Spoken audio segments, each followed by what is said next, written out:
मी निपुत्री आहे, मी वांजुटे, त्याच्यात माझी काय चूक आहे? मला लेकरू बाळ होते त्याच्यात माझी काय चूक आहे? आणि दोष माझ्यातच असं काय आहे का? तुमच्यातही असू शकतो.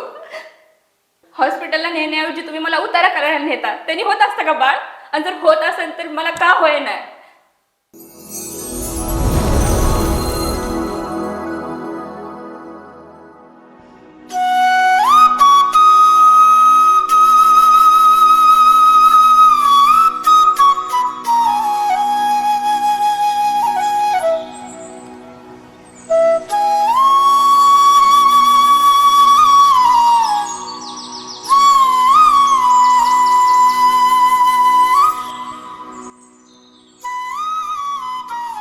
बाई माझी बाई ग बाय, लय चांगलं झालं बाई तुला दिवस गेले ती.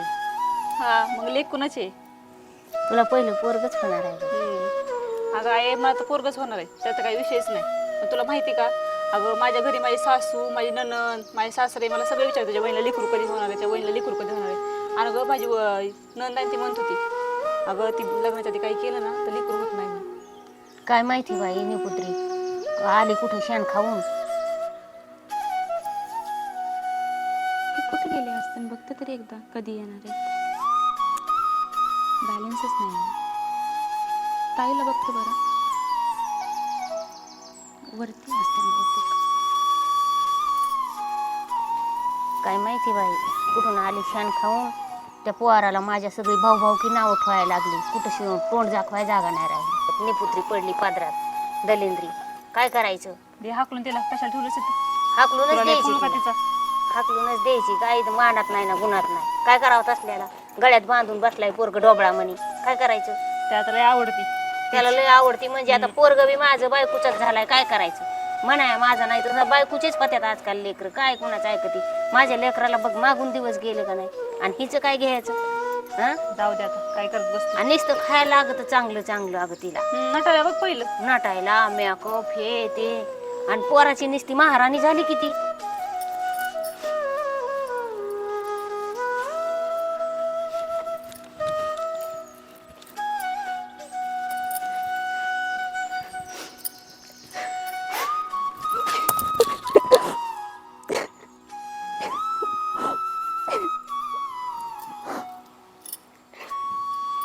देवा मी तुझं काय पाप केलंय जे मला हे ऐकायला भेटतंय? देवा मी तुला विनंती करते, एक तर मला मरण दे, नाही तर माझी जोडी भर. रोज रोज ऐकून कंटाळले मी. ते मारायला लागले मी एकतर.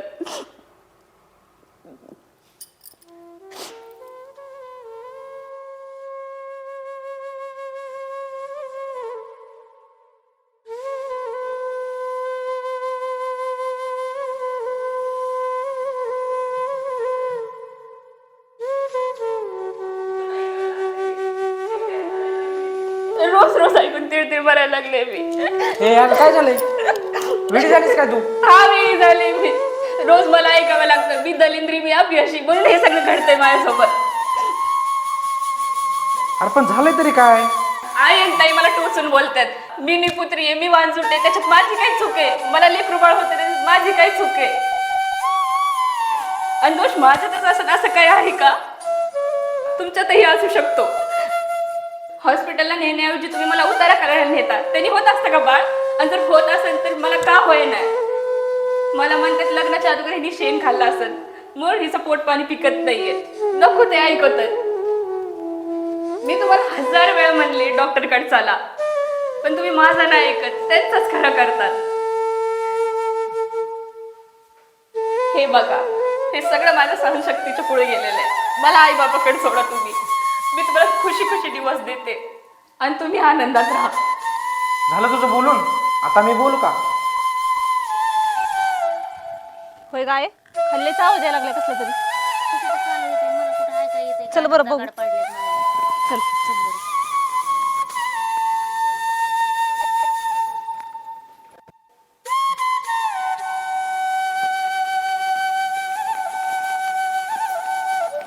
काय चाललंय काय माहित तुमचं.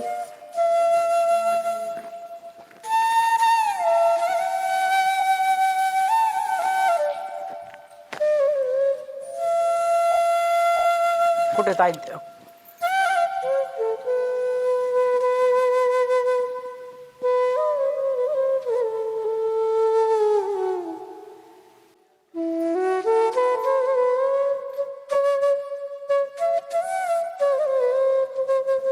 आई तू काय म्हणलीस तिला? तू काय म्हणली तेव्हा तिला? काय नाही म्हणले मी बाया, आहे का आता? काय करणार? मी काय म्हणते मला? तू निपुत्री म्हणतेस, वांजुटी म्हणतेस, असं बोल नाही का तुझं? अरे दादा आई काय खोटं बोलली सांग बरं. हायच ना ती बांजुटी निपुत्री, एक तर वंशात दिवा नाही. कशाला पाहिजे तिला राग? थोडं बोलत त्या नाकाच्या शेंड्यावरती राग येतो. अरे किती वर्ष झालं तुझ्या लग्नाला? तायडे कसं बोलतेस तू? एवढी शिकली आहेस म्हणून तरी बरं आहे. आता असेल दोघातून एखाद्याला कोणाला तरी शरीर दोष, काढूत काहीतरी मार्ग. हे असं बोलणं तुम्हाला शोभतं का? अगं तायडे, उलट तू तिला तिची बहीण होऊन आणि तू तिची आई होऊन तुम्ही तिला सामर्थ्य दिलं पाहिजे. आणि असं तुम्ही तिला घालून पाडून बोलतात. काय पटत आहे तुम्हाला? लय तुझी अप्सरा. आणि होय गाई, हेच जर आपल्या तायडीच्या बाबतीत झालं असतं तर तू अशीच वागली असतीस का? आणि होय ग तायडे, हेच जर सगळं तुझ्या बाबतीत घडलं असतं तर तू काय केलं असतंस? होय गाई, ही जशी तुझी लेक आहे तशी हिला तुझी लेक समज ना. आता नाही झालं मूल बाळ तर तिने जगणं सोडून द्यायचं का? आणि तू ग रडायचं बंद कर आणि काम उरकून घे सगळे.